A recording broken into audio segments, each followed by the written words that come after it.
What's up, guys, and welcome back to another Draft Duel, the ever so popular video series from Legacy's Lore, where we dive into the traditional game mode of the game, which is, as we said, the draft mode. Today we've got 160 gold draft mode for you, meaning that the initial kingdoms each player's bring in consist of 160 gold, and they'll be drafted down to 80 gold on the board. You can already tell, you've already clocked it, you've already figured it out. With me, as always, is the rather wonderful and rather splendid Mr. Robo. How are we doing today? I'm doing just fine, recovering from being a little sick earlier in the week, and this is just what the doctor ordered, a draft round of Legacy's Allure between two of the best players we've had in the server for quite some time. You know them, you love them. We got Laro and Mpire. This is going to be a really exciting match, folks, and I'm pumped up for it. Yep. We should say the two best players who aren't casting, because obviously the two best players have to cast. So the two who aren't casting, they're there. So just like a beautiful Glade Hawk, we're going to swoop down into that game right now and join you guys over there. Okay, so we're into the game mode, the drafting mode, the beautiful drafting mode, we should say, and we have got Argog facing off against Tristan. As always, Mr. Robo, we'll quickly watch the roll because it's pretty important in the game Legacy Lore. But once the roll happens, I want you to break down who's going first and how that's going to affect their drafting for this game. Yeah, absolutely. The game roll is the one element of randomness in Legacy's Allure, and in the drafting mode especially, it can really shake up what cards you want to put on the table and where you want to put them. Because if you are the attacker, if you're going first, you're going to have to capture and hold that center position in order to win the game. And if you're going second, your win condition is just keeping your opponent away from that capture point. You're on the defense. So right out of the gate, we're seeing Laro, who is the attacker side, playing Tristan, grabbing two very aggressive items in the form of Broadsword for extra power and Velocity Greaves to give his melee unit, his melee hero, the charging ability. This is going to let him move and then attack after movement. And to counter that, we can immediately see Mpire playing Argog. He's on the defense, and he grabs 3 defensive cards for his hero. Inner Vitality 3 to heal back up after he takes some damage. Reflexes to deal damage at the same time he is attacked, rather than after. And Wormscale Mail to give him extra health and armor. So we're going to be seeing Argog here playing a defense role and Tristan playing the aggressive role, exactly like their attacker and defender cards off to the side indicate. Nice. Yeah. And the Inner Vitality, healing for 4 is huge when you've got a 6 health unit. And combine that, like you said, with the counter-strike, it's absolutely terrifying. Because all of a sudden you go, hey, yeah, I've got a charging Tristan that comes running at you for 4 damage. I was going to say 5 damage because of the broadsword. But 5 damage basically means, hey, you've done 5 damage back to me. I'm going to do my 4 damage back to you at the same time. Oh, and at the end of this turn, I'm going to heal for 4 of that as well. So it's really powerful. Yeah, Inner Vitality is one of Argog's key abilities. It can keep him alive for a long time. So one common strategy to deal with super tanky units like that is to just kind of ignore them. Circle around them, take out the supporting units, and then when it comes to the end of the game, round 5, 6, or 7, then you can use your remaining forces to surround and conquer. And that's what I think we're going to be seeing Erengard pull off against this Argog today. Talking about some more of the abilities going down, we've got Tristan grabbing abilities in the form of Shield Bash, Braveheart, and Divine Favor 3. His Divine Favor is going to give him some temporary health, making him even tankier. Braveheart's going to let him deal more damage during combat with +1 power. And Shield Bash is going to let him disable enemy units by exhausting them, just tapping them sideways and stealing those actions. All of those abilities are really good and make Tristan even more aggressive. Yeah, and it's an incredibly powerful Tristan there. But if we tally it all up, overall, we're looking at 11, so 15 gold unit currently. Tristan's set up, as in the hero himself doesn't cost any gold, but combine the equipment and the ability to Tristan so far, 15 gold is invested into him as a hero, which is up there with, well, joint with the top gold unit, I believe, in Legacy's Law. Yeah, it's right up there. Black Dragon is actually on the table right now. That's 16 gold, so Tristan's going to be able to compete with that no problem. Some really cool cards came down on the Erengard side while we were talking in the form of Tempest Mage. These are a very fun control tool. These are a ranged spellcaster that can either deal damage or just exhaust an enemy unit. And that's actually a pretty good answer to Argog. If Argog tries to move into the center to contest whatever Tristan might be doing, he might just find himself in range of that Tempest Mage and just get tapped down over and over and over. Yep, indeed, absolutely, yeah. And the exhaust is such a big unit. Combine that as well with something like Shield Bash, right? That's 3 units instantly, because we know Tristan's going to come to the board. 3 units already that's going to be on the board that Laro has access to can exhaust. And we speak about it so many times. Action economy is such a big thing. Exhaust an opponent's unit is effectively removing some action economy, right? It's bringing it back to your favor. Oh. Yeah, absolutely. Exhausting is one of the most powerful things you can do to an enemy card because there's only 7 rounds in the game. I say only because this game plays pretty quick. You're going to be able to... Each card can only do a thing at most 7 times during the course of the game. This is a war game that plays very quick, very snappy. And so just stealing one of those cards' activations, that's a whole 7th of the things it can do, just gone immediately. So with Laro going a full kind of exhaust build here, that could be really scary, and Empire's going to have to find a way to take out these Tempest Mages quick. Yep. And that goes back into what you said at the beginning, right? The fact that Laro is on the attack as well. So having the ability to exhaust the defender out, meaning that they're removing the resources they have to deny that center hex, which is potentially can be a huge factor coming into the game.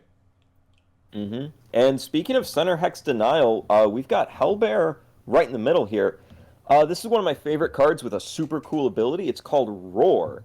This lets Hellbear push any adjacent unit to it 1 hex away. And when you're the defender, being able to move around your opponent's cards, you can come in round 7, just knock that enemy card off center hex, and that alone might just win you the game. So Hellbear is one of those pieces that I expect it to put in a lot of work during the early and mid game, but also if it survives until that late game, it's going to be a devastating piece. Indeed. And you speak about surviving. We see the Troll Doctor down at the back, which could definitely be something to help it survive, that's for sure. And out wide there, Goblin Bombardiers. I love these guys over here. They have the Detonate ability. Sacrifice Goblin Bombardier. You can combine it so you can move and do the ability as well, and it deals 2 magic damage to target adjacent enemy unit. That's a nice little perk because Erengard, we know, have the rather powerful knights. And one of the key things about the knights is they have that 1 armor. Well, the 2 magic damage will go straight past the armor and be like, hey, you know what? I'm here to sacrifice myself. I'm a two gold unit. But if a 2 gold unit can be putting 2 damage on a knight, that's a pretty good trade that you'll be taking all day long. You know it, Woody. Goblin Bomb, usually seen as more of an aggressive unit. A little bit surprised that Empire's chosen to take 2 of these when he's on the defense. I would expect him to see leaning more towards the Goblin Lackeys, as it's a unit that can help him heal up. But we'll just have to see if he has some specific plan with the bomb. And you were just talking about Knights. Heavy Knight coming down for Laro, the blue player here. So maybe these bombs were a good pick after all. I might just be wrong. You know, taking damage through that armor, that's going to be good. Oh, second Hellbear. I like that a lot. Yeah, and also very strong. The High Priest down as well for Laro is a card you don't always see that often, because normally a lot of people go with just a regular priest offering the healing of 2. High Priest is more expensive but offers that healing of 4, which is a very substantial heal, right? And also the ability to not only remove the debuff but also heal it for 2 as well. So there's some Yeah. expensive cards on the board at the moment for Laro, with the 12 invested in the Heavy Knight, the 15 already invested into the Tristan, the 8 into the High Priest. You can see that again, speaking of action comedy, the amount of cards on the board at the moment, gold is very, very similar, but you can see that Laro is significantly behind when it comes to actual unit presence. Yeah, but that's not necessarily a bad thing. You don't the guy who overwhelms the enemy with units isn't always the one who wins. Like, while as important as action economy is, your quality of unit also really matters. If you have a bunch of really solid mid to high range cards that your opponent's tiny boys just can't deal with, you're still going to be in a really good position to try and take down the opponent. And it looks like that's what Laro's planning to do. Mostly just go for like a big Aaron Guard strategy. And I'm excited to see how that pans out for him. Called a Charbelcher. What a beast of a unit this thing is. I love the fact that its keyword is just belch. It just belches on people. Just belches all over the place. 1 mana, you can belch, and it will deal 3 magic damage to every adjacent enemy unit. Wow. Yeah, oh, you know it. You know it. Everyone's favorite card, Char Belcher. Keep in mind, it's got 7 health. That's some of the highest health in the game. Yep. Only cards that immediately come to mind that can outclass it health-wise are the Dragons, Minotaurs, and Crag Behemoth. You know, things worth substantially more than it. 7 health for 10 gold is quite a good deal. Indeed, indeed. But one big thing to point out is the belch is not combinable. So you can't be rushing in there and belching on people. You've got to be setting up beforehand. So it reads as like an incredibly powerful, strong card. I've played it a few times. It's actually, I found it a very tricky card to play well. But hey, it's in Empire's hands, and they are one of the best players in the game. So I'm looking forward to see how they pilot it. You know it. And as I squeaked about earlier, Spellbreaker on the other side of the board. This is a perfect answer to all this magic damage in the form of Hellbear and Charbelcher, because Spellbreaker has magic resist 3. This means he's just not going to take damage from these cards. Yep. So to counter that, looks like Empire's grabbing an Iron Hoof Minotaur, a physical damage dealing Behemoth, 4 damage on that charge. That could be the secret sauce he needs. Yep. Yeah, 4 damage on a charge. Trample 2 as well. So if it moves through a unit, it does 2 damage as well. And the 8 health. 8 health again. There's a lot of chunky units on Empire's side of the board. Yep, he's drafting his big cards now. Let's see, what's he going to grab next? I think I see him eyeing up that Razormane Manticore, one of my favorite cards, and a favorite card for a lot of people in the server. Physical damage return is a keyword that can be very hard to deal with, especially in factions that have low access to big forms of magic damage. And Erengard, if you aren't careful, can wind up being physical damage and physical damage alone. With both players at 66 gold, they only have 14 gold left to draft. So this draft is going to be winding down. Players are really having to think about how to budget their last few coins. Yep, indeed. And we can see now that units have basically caught up, as you were saying. Obviously, Larry spent very heavy early, and now we can see Empire catching up by dropping the big units down, like the Charbelcher and the Minotaur as well. So only 40 gold left. Pretty much we can see that the heroes have been drafted in terms of their abilities, their items as well. How do you see this one kind of playing out at the moment, positioning wise? Obviously we know attack and defense, but how do you see this playing out in the first round or so? I'm going to be honest with you, I'm not entirely sure. There are so many possibilities on the board for both players right now. What I'm seeing immediately is I'm thinking that Laro, right here, is going to be looking at this Dragon Hatchling. Dragon Hatchling has the potential to fly in and take out a Tempest Mage right out of the gate. If I was Laro, I'd be looking at protecting these Tempest Mages with what I can. So I kind of expect the first turn of the game, despite Laro being the attacker, I think he's going to make a defensive play, either giving a shield to one of his Tempest Mages or using his Spellbreaker to give magic resist to his Tempest Mage to protect it from that Dragon Hatchling. After that, I can kind of see Empire maybe taking a more proactive stance, interestingly, and moving that Charbelcher straight to center. Nice. Yeah, like you said, it's a nice position from the Dragon Hatchling. 5 gold doesn't seem like much, but it doesn't have charging, but the Flame Assault is combinable, meaning it could literally swoop that 3 spaces and then deal damage to the Tempest Mage right here. 2 damage, which would clear it out. Not only removing a unit from the board and being positive on units, but also removing a very powerful unit, right, that plays into that exhaust synergy that that Laro is building into. That's right, Woody. One of the big things in Legacy's Allure is knowing which pieces on your board you can trade and which ones you need to save until the end. And I think these Tempest Mages are going to be cards that Laro wants to save all the way through the game. Yeah, definitely. They can be hugely powerful cards, right? I mean, they sit on 4 mana, so they've got four turns. They can do something proactive. 8 actions between them as well. 8 potential exhausts between them, which is massive amounts. So, be really, really interesting. Yeah, between that, you know, you could turn off a card for the whole game. Looks like players are flipping their cards upside down when they know that they don't want to draft them. I think that's actually really smart. If you look at the board and to sort of cut out your own information that... Because there's a lot of information on the board right now, and so these 2 players are doing something really smart. They're saying, I know I don't want to take this card, so I'm just going to flip it face down, and then I don't have to worry about it, and don't have to look about it, and don't have to think about it during the rest of this draft.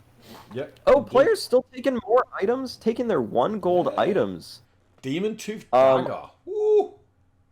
Demon Tooth Dagger's so cool. I absolutely love this card. At the start of your hero's turn, you can throw the dagger to deal 1 physical damage to an adjacent enemy unit. And that can be that 1 extra point of chip damage you need to get that clean kill on something. Indeed. Definitely. It's and it's also the kind of card, right, that so many of your opponents will forget about. They'll forget it even exists. So I leave something adjacent being, they can't kill it. And then all of a sudden you go, bang, here you go. I threw a dagger at you, and you didn't see that dagger coming, and now I can kill you. And it's like, oh man, you kidding me? You kidding me? Cannot be serious. One of those things you gotta watch out for. Indeed. Yeah, no, it's nice to see that flipping the cards over. It's nice for us as casters that we can kind of see what they're not looking to do.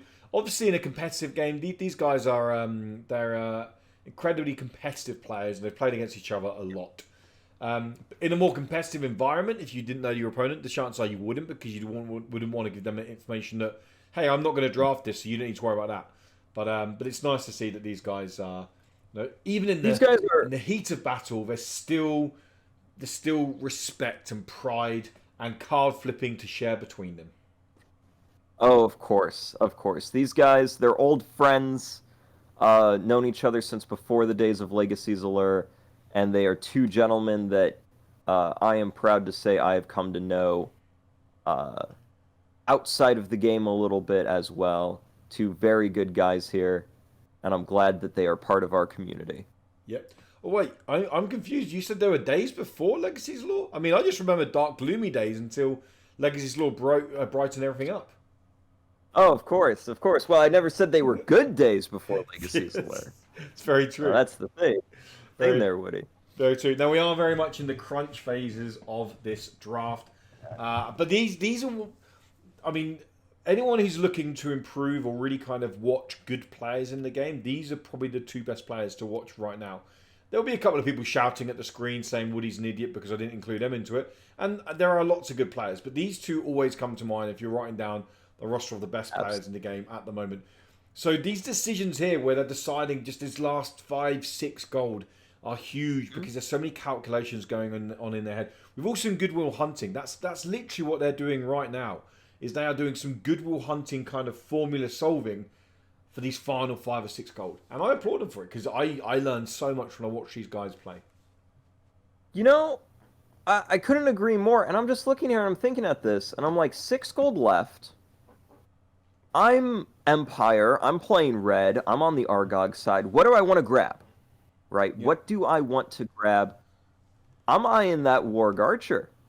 And I think I'm going to put it right there on H2, right in the front, right in front of my Goblin Bomb, because then I'm threatening that crossbowman. Yep. You know? Is there any argument to take another Troll Doctor, knowing that, well, we see what he's taking now, but I was going to say, knowing that we've got some very big units in the front there to keep them alive?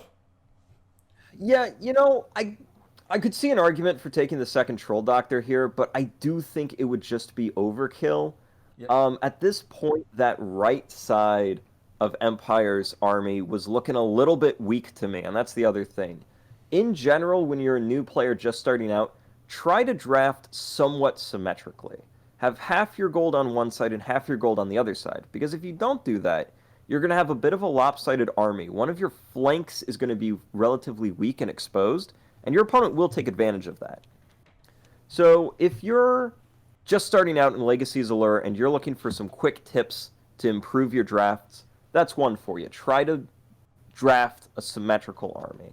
And as you can see, Empire more or less did that. It's not perfectly symmetrical, but it's close enough that neither of his sides is particularly understaffed. And that's good. That's what you want to see. Yep. So, I was going to say, what do we go here? Do we go Crossbowman and a Squire, or do we just go straight up with the Enforcer as well? It looks like we're going to go with Crossbowman and Squire, right? I'd go Crossbowman and Squire every day of the week, right?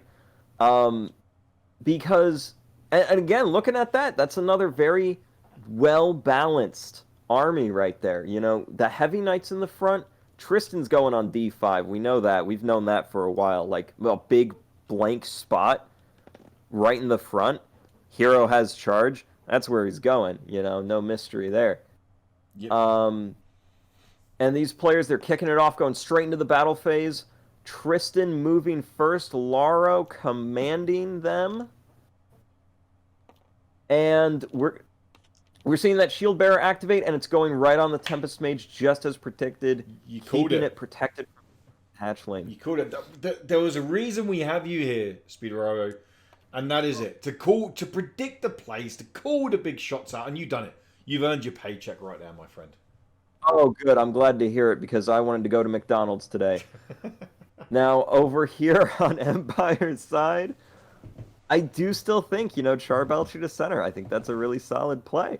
He's got two Hellbears to protect it, Troll Doctor to heal it up. Ironhoof, Minotaur, and Argog aren't too far behind, And also, I suppose, Charbelcher on mid gives it an extra hit point for the shield, but also you can't surround that thing, because you start the next turn surrounding it, you just go, I belch, and I do 3 and 3 and 3 and 3 and 3 damage, and that's devastating amounts of damage. I still like this play, though, just moving that Goblin Archer up. It lets it be more active, a more proactive member in the battle. And now the Goblin Archer is also threatening center. It's just making Empire's bid for that center hex, for that win condition, even tighter. Getting his units into position, never a bad idea in round 1. Back over to Laro, blue player, trying to figure out what he wants to do. Honestly, I'm looking at that crossbowman that's under threat from the Warg Archer. I'd be thinking about protecting that as well, using the other shield bearer, maybe shielding that up. Maybe putting the Squire in front, try and help keep that guy safe. I don't know. Lots of options here. Yep, indeed. Obviously, we have the incredibly tanky Tristan, and the front as well. I wouldn't expect anything to come from them right now. And the Heavy Knight as well. But it's like you said, it's when you watch the high-level players like Laro and Empire play the game, I always feel like the starts are so tentative, but it's not. It's actually so much setup. There's so much strategic positioning going on that then allows for big bursts in round 2, 3, 4, maybe even 5, should we say?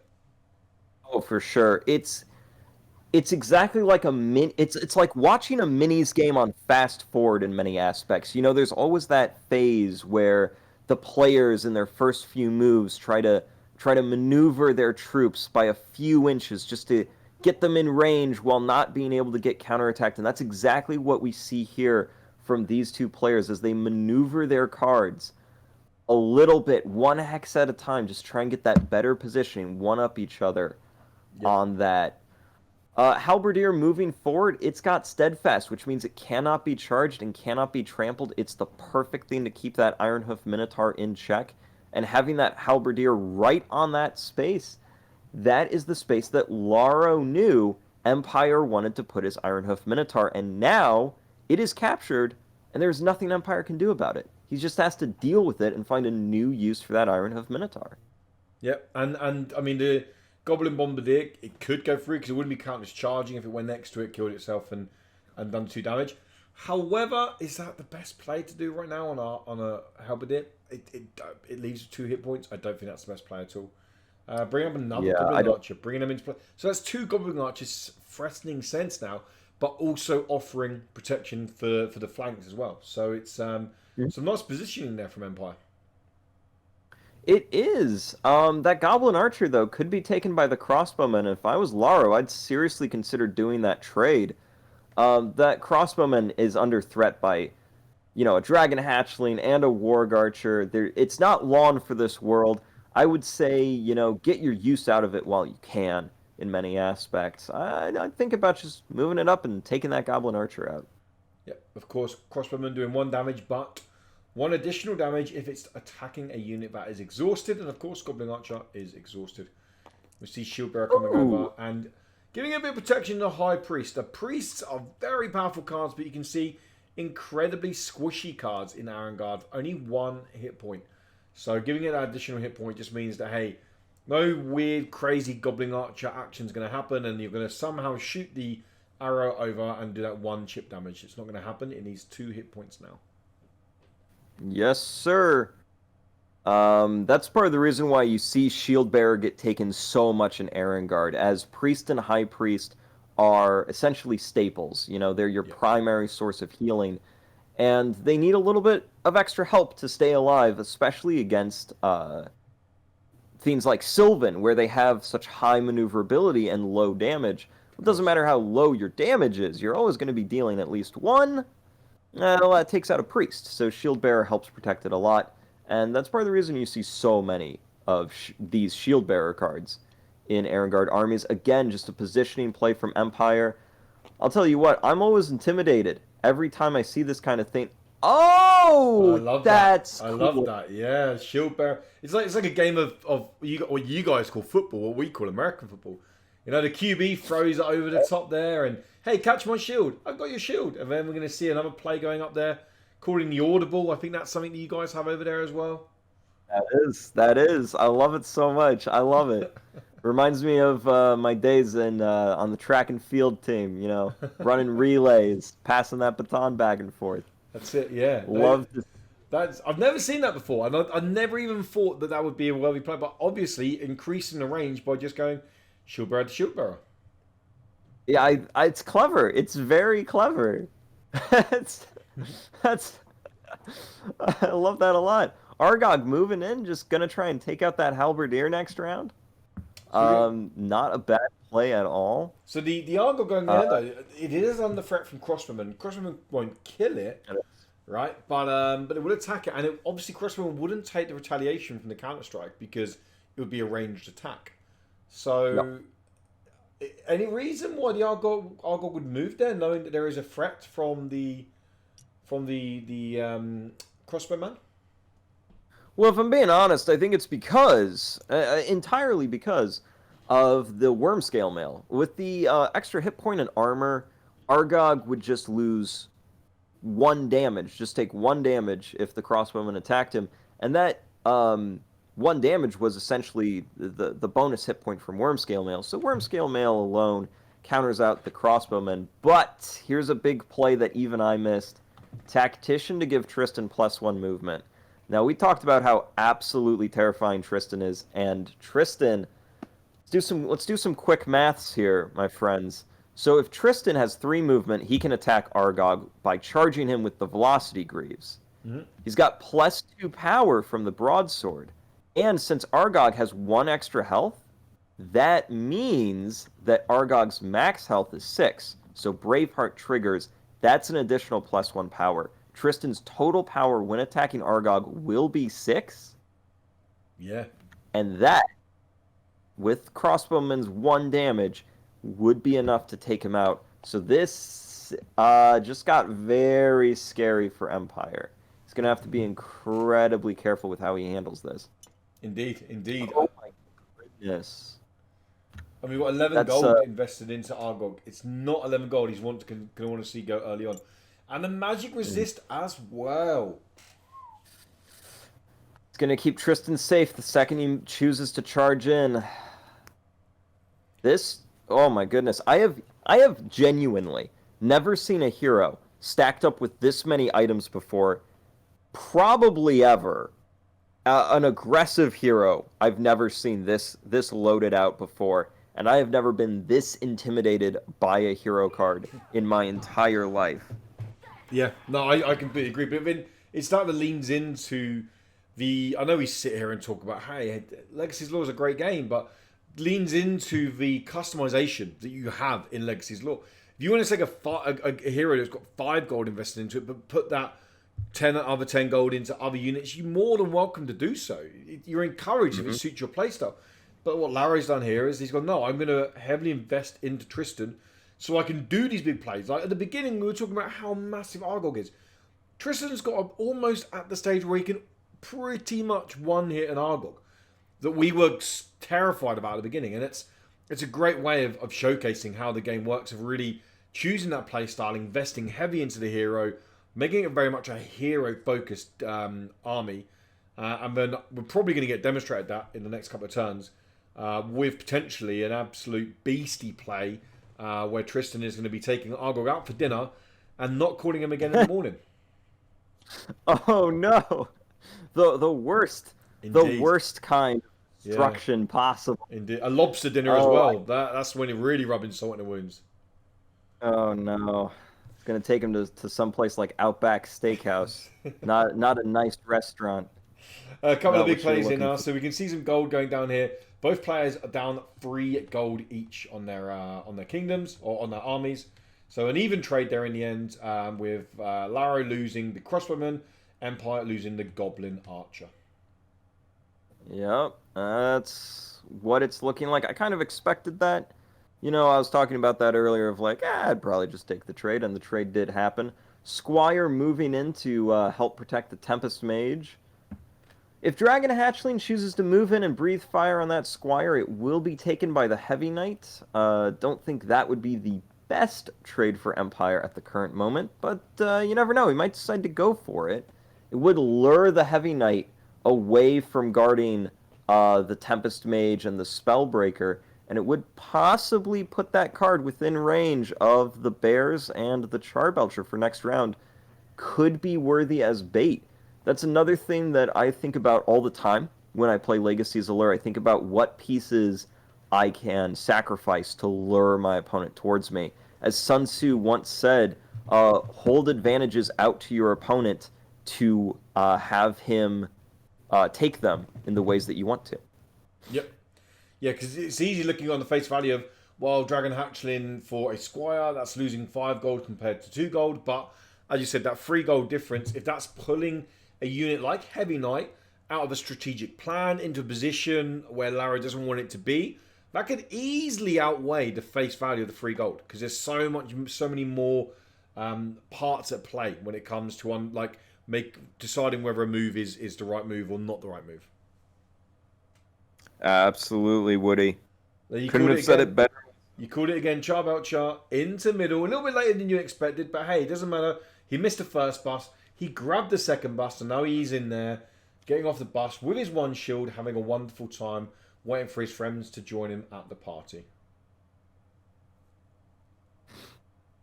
Yep. Charbelcher taking center. Always love to see it. You know, it's hard to think of a better unit to just grab center with.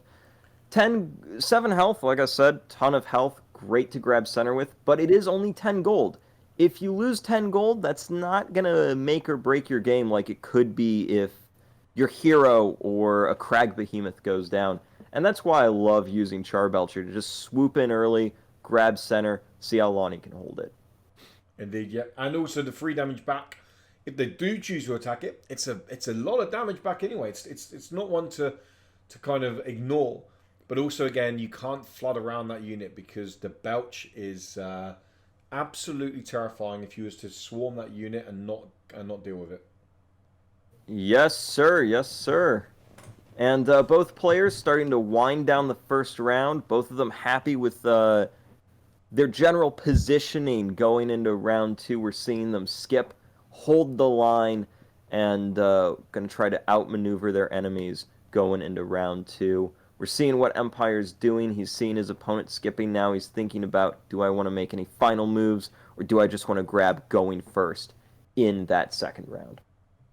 Indeed. And it's so important. Also, the skipping can potentially bait your opponent into doing something where you're able to make a move because you know they need to move afterwards. So there's, again, like you said, baiting is not only based on where you position or what units you play, or even draft. Skipping as well. There's so much strategic moments or elements into Legacy's Lore that the baiting, or almost like a game of poker, right? There's so much bluffing that can go on that you need to know, really try and break down. Are they bluffing or are they playing this for real?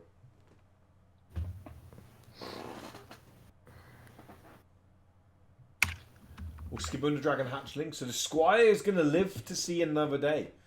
They were out there in the grubby courtyard, slaying away, but they're gonna get a shower at the end of the day, and they're gonna live to see another day. I'm proud of you, Squire. I'm happy for you to be there.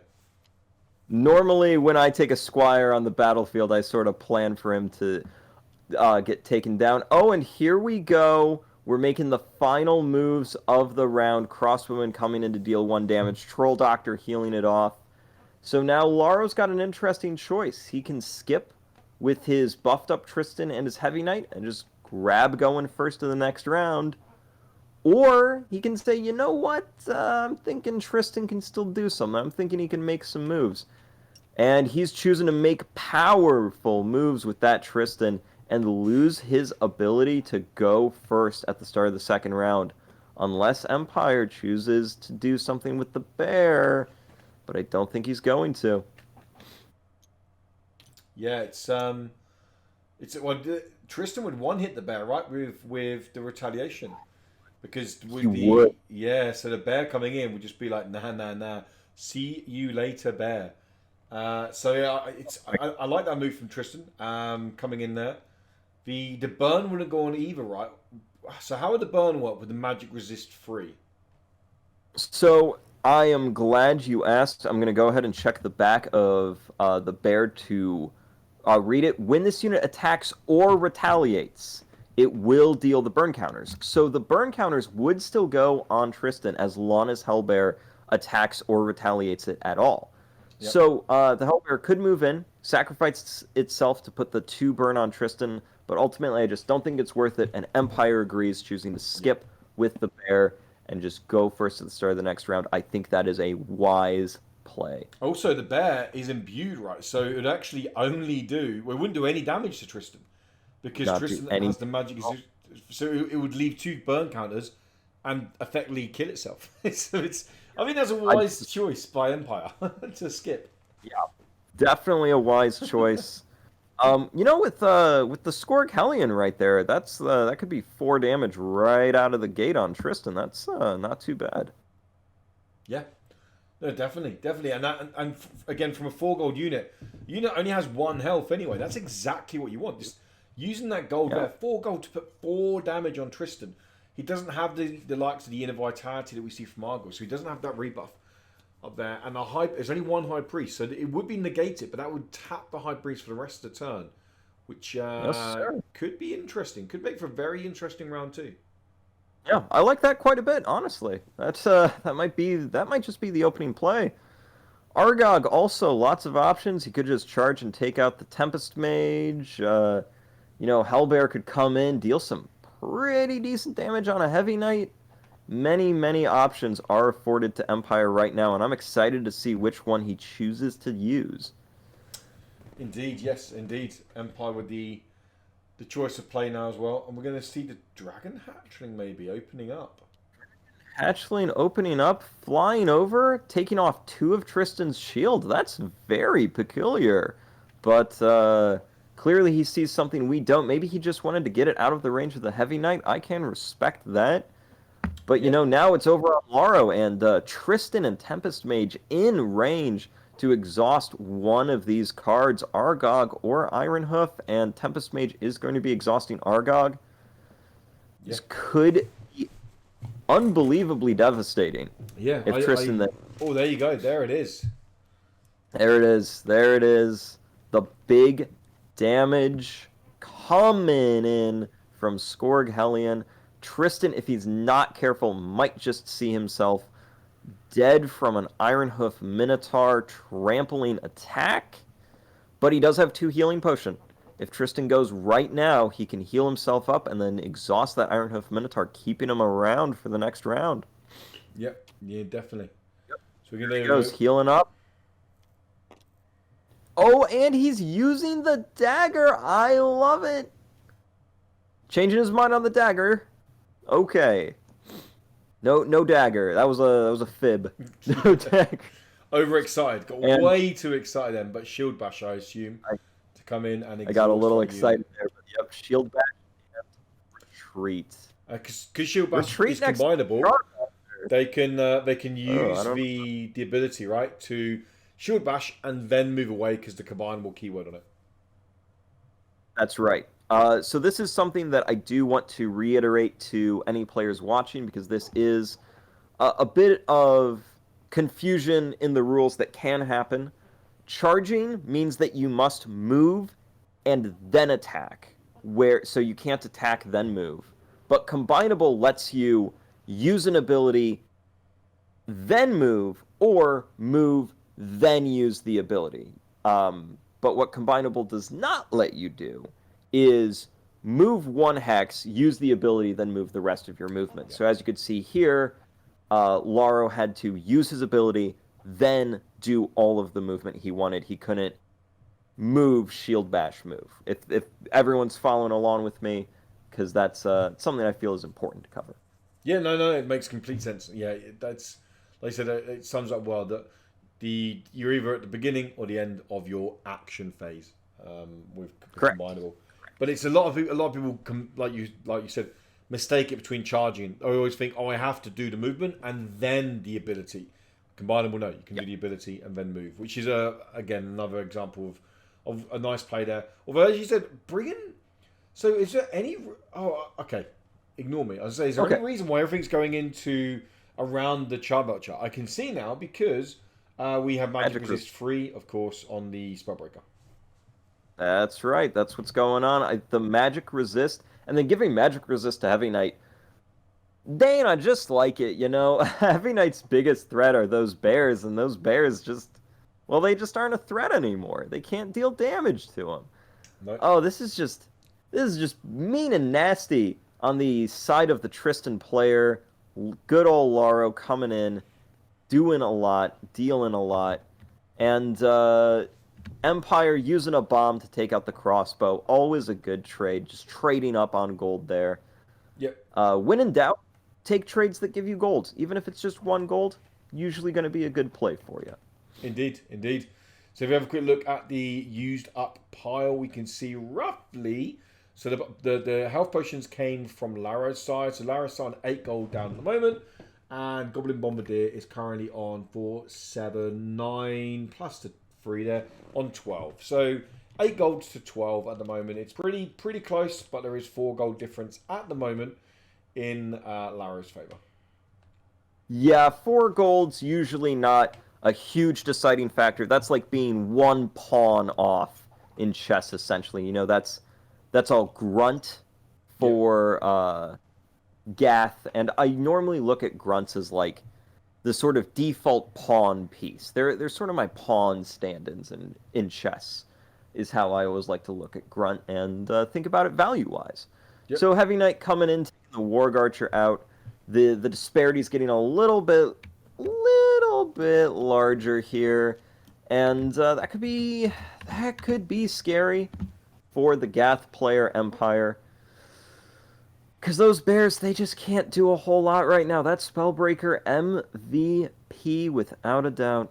Indeed, indeed. It's such a good card. It's a card that when I first started playing, I almost never saw, including in Iron Guard lists. But as, I don't want to say the meta, but as the kind of people have understood the game more, as people have started to play different stuff in factions more, it's very much kind of come to the front and center of a lot of Iron Guard armies. And it's just such a great card, so, especially against Gaff, because Gaff have so much imbued or magic damage as well, right? Yeah, exactly. And that is precisely why we're seeing it more. You know, right now we are in a relatively Gath heavy meta. Charbelcher using its belch, by the way, and then High Priest coming to heal all that damage off. What an awesome play. Yep. Just back and forth. But yeah, as you were saying, you know, we're in a Gath. I think looking at it from a meta sense is completely valid. You know, we're in a pretty Gath-heavy meta right now. So Spellbreaker is seeing a lot of play because there's a lot of imbued running around. You know, if you take a look at our most recent tournaments, which we run every week, you tend to see quite a bit of Carthul, quite a bit of Argog. And what's usually in a Carthul or Argog? It's going to be a Hellbear, maybe a Charbelcher or two. And it's just smart playing, smart deck building to bring a Spellbreaker. Yep. Halberdier, no fear, moving straight into the thick of it. Gonna try and take out a Troll Dock right at the start. It's bold, but I respect bold. Mpire taking first move, going for the belch, dealing as much damage as he can. Smart move, genuinely. Yeah, huge value. I feel like that. I feel like the Charbelch has pretty much paid its value back in gold already with the amount of damage it's put out there. So yeah, it's really, really strong play there. Moving this way here and getting rid of the Heavy Knight with the Dragon Hatchling. That is a big loss right there, right? That's going to flip the whole game around. That's 12 gold down. I mean, heck, that's 20 gold captured from Erengard, and then Gath has lost, let's see, 10... 18 gold. That 4 gold value has now flipped back in the favor of Gath. Really smart capture, really sneaky maneuver right there. Laro too focused on Argog. Unfortunately, totally missed that Heavy Knight drop. Yeah, and now it is. Yeah. Yeah, no, just saying the Heavy Knight's one of those cards that you. I mean, they literally give you nightmares. I mean, we've seen Braveheart and the scene where Mel Gibson comes in the middle of the night with the mace. It's that's the Heavy Knight all over right there, and no one wants to be dreaming of that stuff. And getting rid of it, being able to get rid of it, it's huge. Some people might be into that, you know. No judgment around here. Okay. Troll Doctor getting out of danger. Troll Doctor's trying to get out of there, healing up the Iron Hoof on his way out. That Halberdier looking to cause some damage. Spellbreaker shooting damage onto that Charbelcher. Trying to see what it can do. Trying to clear it off. Yep. At this point, Tristan could move in and just take down the Charbelcher. Yep. And I don't think there's a whole lot that Empire can do. No. So it wouldn't be doing 6 damage because the Braveheart needs to be 6 health or higher, and it's currently at 5 health, but still... with the broadsword, it does have the 5 attack, so it's easy to move in. That Woody is actually a misconception I would like to clear up. It is max health, not current health. There you go. And Charbelcher's max health is 7, so it would be the full 6 damage. There you go. Not that it matters in this particular instance, but that is a little misconception that I did want to clear up, and it's actually a good teaching moment for the viewers at home of the difference between current health and max health. Yep, indeed. That's why I'm here. I'm here to make sure I ask those questions deliberately, of course, to make sure that we can get these teaching moments in there. You know, we should have like one of those little kind of Sunday morning jingles come in, and it'll be like teaching moments with Speed Robo. You know, that's why maybe we'll get to work on those. But yeah, back to the game now. These guys are flying through these actions now. Absolutely flying through them. Look, when it comes to those mid rounds, the gameplay picks up immensely. The The pieces start flying off the board. The cards get ripped in half. The gamer rage is in full effect. You can feel it now, the sweatpants energy coursing through both of these players. Yeah. Yeah. Hellbear moving, roaring away the halberdier so it doesn't stab the iron hoof. It is now over to Laro, and he's thinking about what he wants his Tristan to do, you know? He could use Tristan to take out the Hellbear. He could use it to take out the Charbelcher. He could use him... He could use Tactician, right, to give him an extra power, and then take out Argog. Of course, yeah, he could do that, couldn't that? That is something that could happen. Argog is tapped right now. Oh, yeah, and there's... The Minotaur can't get around there, right? Because the Minotaur doesn't have pathing, is that correct? So That's correct. yeah, so it couldn't get around there. So yeah, Argog is on the table at the moment. No pun intended, but Argog is literally there, potentially served on a silver platter for Tristan to enjoy for Sunday roast. Here it comes. There we go. The anticipation. There it is. The +1 power. Power. That's a dead Argog. Oh, there. Wow. Oh my goodness. Tristan is going to have to take that counter-strike back. Oh, wow. Let me make sure that they know. So instantly on the that 12 gold from the Heavy Knight is kind of nullified now with the 11 gold lost from the 11 gold lost from the Argog that was invested into them. So there we go. The 4 damage going on to the Tristan. That was Oof. huge. Oh, he forgot about the counter-strike. He's changing his mind. He doesn't want to do it. He's scared. He's intimidated. Oh. Laro, his opponent is fully tapped out. He hasn't hit his clock. He can rewind these moves. That's completely fine. Oh, okay, there we go. There we go. So he doesn't want to go with that because he would take the damage back from the counter-strike. The High Priest is tapped, so they couldn't come into heal to clean it out either. And because they took last action, right, they would die next round to the Hellbear. Mm-hmm. That's correct. I do still think it would have been a good play, personally. I mean, Argog is just that big of a threat. I would have traded heroes for that. No question. But instead, Tristan is just going to take the Charbelcher. He's going to be happy with that. And you know what? I'm calling it. I think it's a little bit. I think it's a little bit of a lame play. Maybe play lame, win game. I understand. But you know, sometimes you got to make the less exciting play to get the win, and that's fine. Yep. No, indeed. It's yeah, like you said, definitely playing to the outs. Definitely playing to the outs. Move in as well. That's still a good move to do with the Tactician. And we're going into round 4. Mpire on the play. First move, as per usual. Many options are available to this gentleman. Oh, Argog, what are you going to do? What are you going to do? I don't know if Minotaur could just trample straight across Tristan, Spellbreaker, and Tactician. Take out the Tactician, deal some decent damage. It's not bad, actually, now that I look at it. Oh, definitely. It puts 2 damage, right, on all the units, kills Tactician as well. The High Priest can only heal one of those units, only one High Priest. So I like that play a lot. I like that a lot. And it also puts a unit in behind defenses, right? That chunky front line, all of a sudden, is breached. And starts threatening the High Priest. Yep. I think that's an incredibly solid move. I would look into doing that. Though these Tempest Mages, you know, my prediction kind of panning out. These guys are still alive, and they're still causing trouble. Maybe using the Hellbear or Argog over there to try and take out that Tempest Mage could be a good move as well.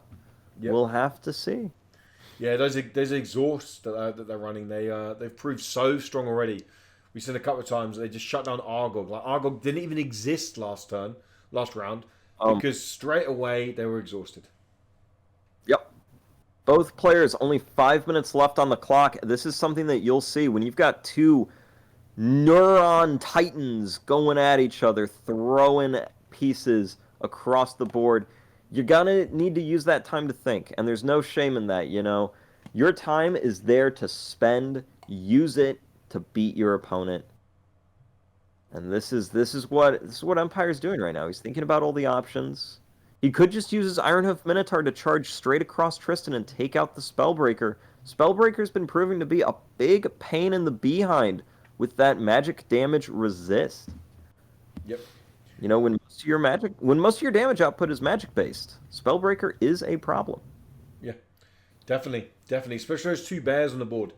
Those two bears, they're not redundant, but they're heavily. There we go. You can see it coming in now. It makes sense. The two bears basically nullifies the bear's attack by giving that magic resist. So I like that a lot. I like that. I'm not getting too greedy and trying to get all damage on all three and remove the tactician. Play to the outs. Take the card that, as you said earlier, MVP, while pushing some damage. There it goes. Tempest Mage just shutting down Argog again. Not much to be done about it. One thing I would be a little bit concerned about, okay, if I was Empire right now, is I could see Tactician buffing Tristan with +1 power, and then having a Shield Bearer deal 1 chip damage to the Ironhoof Minotaur. And then Tristan can cleanly take that Minotaur. That's very true. That is, yeah, very, very true. It comes straight in there with the big damage, the 7 damage with that buff. That is very true. And yeah, the Minotaur is now is now tapped, so very little to do about it. There is a Troll Doctor, but there is it'll be interesting to see how they play this one out. Yeah, well, there's a Troll Doctor for now. Halberdier can fix that problem very quickly.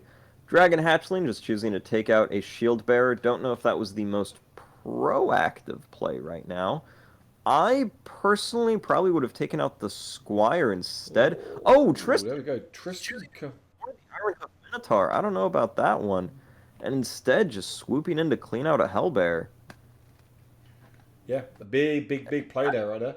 Getting rid of those Hellbears, though. Yeah. I mean, they are big cards, right? I mean, it's. I suppose they are the imbued. They leave the burn ticking down as well. They do have the charging, well, as does the Minotaur as well. So, do you think it's mainly to try and bring it around to move away from the Minotaur with Tristan to give that breathing room?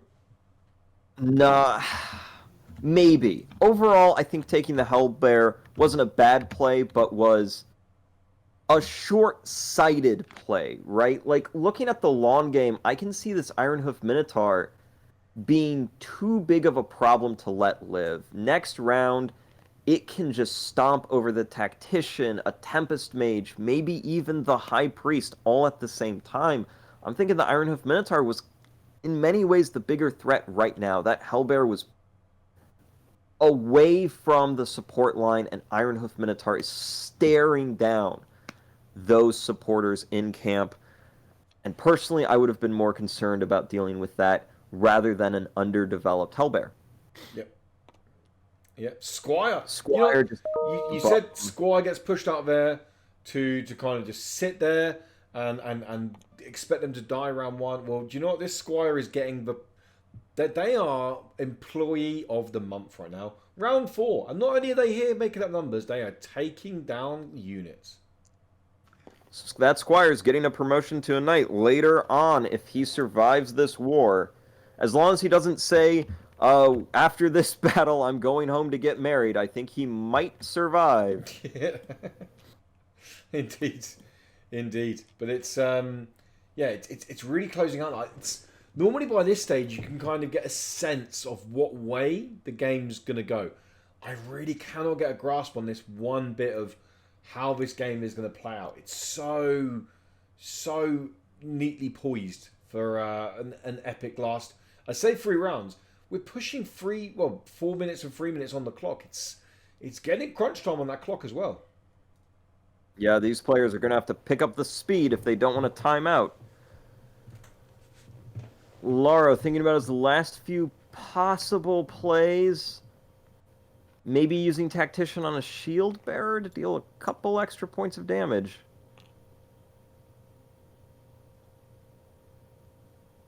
Using Tactician on himself for +1 movement because it's combinable! Ah, of course, yeah. Oh, what? I can't. That's so smart. I've never seen a tactician say, okay, combinable. I'm going to use my ability on myself to give me +1 movement and then zoom across the map. That's the coolest thing I've ever seen a tactician do.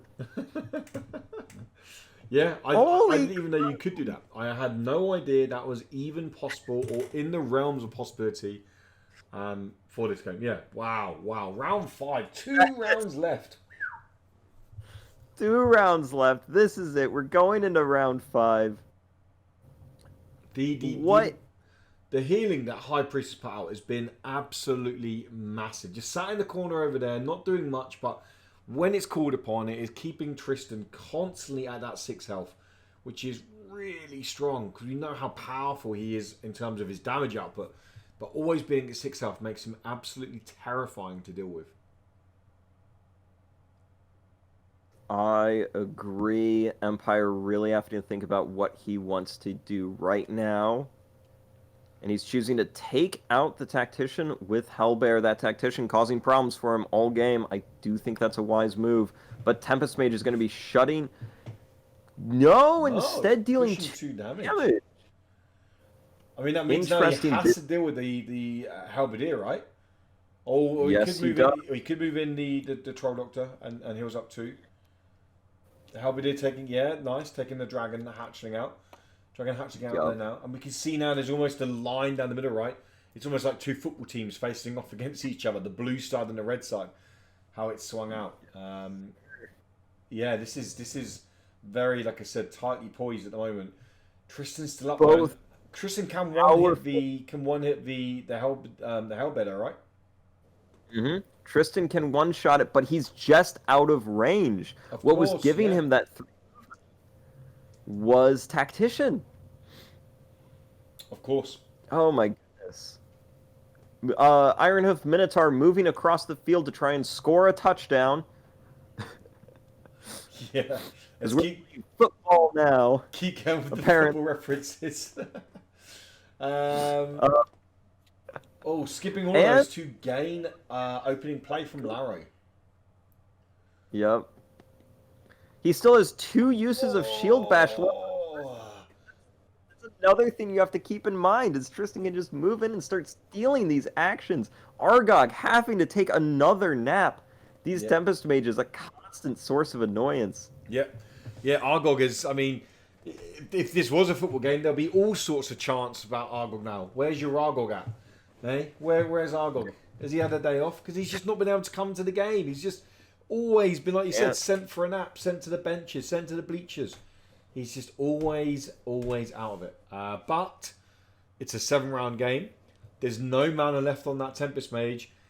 Argog, it only takes 1 round for redemption. I reckon that's on their mind, you know, that 1 round for redemption. And there comes the Shield Bash, taking down the bear.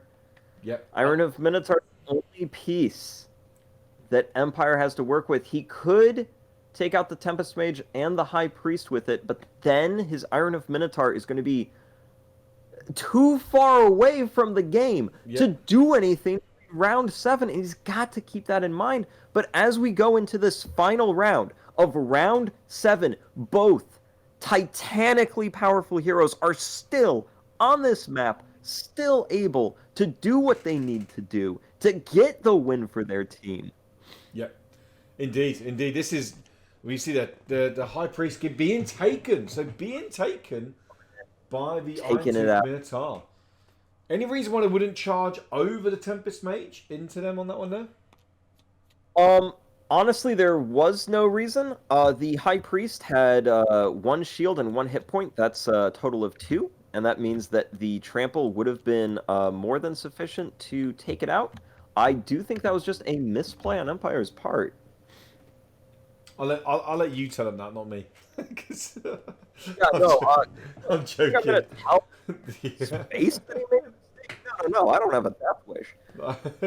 I mean, can they deal with a Tristan in this 1 round? I don't think they can, right? I don't think they actually have the damage to. They do have the damage to deal with it. Oh my gosh, yes, they do. They Demon do. Tooth Dagger. Oh. Tristan only has 5 hit points left. Demon Tooth Dagger is that 1 adjacent damage, and then Argog's 4 attack is just enough to clear out Tristan. This could be an upset in Empire's favor. He could pull this off. Yeah, he could. He could. With 56 seconds left on the clock, he can still pull this off. Okay, so we're spending the mana here now. Spending the mana to get charging, to go in, to take out Tristan. Argog sitting on center, less than a minute on the clock. Demon Tooth Dagger for the win. Yeah. Whoa. We said lap with it. We said, didn't we? That was the card that people can easily forget about and forget it's there, and then boom, it can be the absolute glory of it all. And we see now throwing that in there, but it doesn't matter. It's a 7-round game, and we can see there Empire controls center hex at the end of round 7. What a finish to an incredible game of Legacy's Allure. What an amazing game. Yeah. Oh, it's absolutely... I mean, what we said at the beginning, these two guys are incredible players of the game. And that showed the fact that they're incredibly stacked heroes. They were literally, it came down to a battle of the heroes at the end. It was like a movie. If you sent this script to Hollywood, they would throw it out because they wouldn't believe it. That's how tense it was. It was insane. That the two heroes were there at the end for an ultimate showdown, and it ended up being an absolute incredible game of Legacy's Allure. Whoa, wow, what a treat. You said you wanted a good game of Legacy's Allure. Wow, you know, they listened to you. The gods listened to you. Aurelia has shown down her divine blessing, and boom, you have been graced, my friend. Absolutely. I think we all have today with how intense and close that game was. We saw some stuff I have literally never seen before. A tactician giving itself +1 movement blows my mind. That alone would have been hype enough for me. But on top of everything else, Demon Tooth Dagger winning the whole game. Yeah, I mean, you can't put this up. The best thing for me was literally the shield bearer taking off their shield, running up into a ball, and throwing it to their mate and saying, "Hey, you have the shield now, my friend. Hey, this is a party game. You go pass it on to someone you like." Oh, unbelievable plays, unbelievable skill level. Yeah, I mean, if that doesn't get you want to go into a Discord and try out Legacy's Allure, then I'm going to question you're probably not human. So, how are you watching this? That's my question. But no, in all seriousness, that was an amazing game. And if you're first time stopping by and you're engrossed in that, and you're now thinking, I need more popcorn to watch more of these videos, you don't have to watch these videos. You can get down in the links in the description, and you can jump over to the Discord yourself now and literally give the game a go for yourself. Mr. Robo or many other people in the Discord will always give you a game. Jump into looking for the game and just say that it's your first game, and they'll take you through a 50 gold game of Blitz. But warning, and this is a big warning, after that you're probably not going to stop. It's as simple as that. It's just the way it is, you know. We have to put that disclaimer on there. It's legally binding, I'm afraid. But anyway, it's been a long old time anyway. It's been a great game. It's been a long video. Mr. Robo, thank you so much for joining us on that. It was a great game. Always a pleasure. We'll see you next time. Yep. Until next time, guys, have a great one. Goodbye.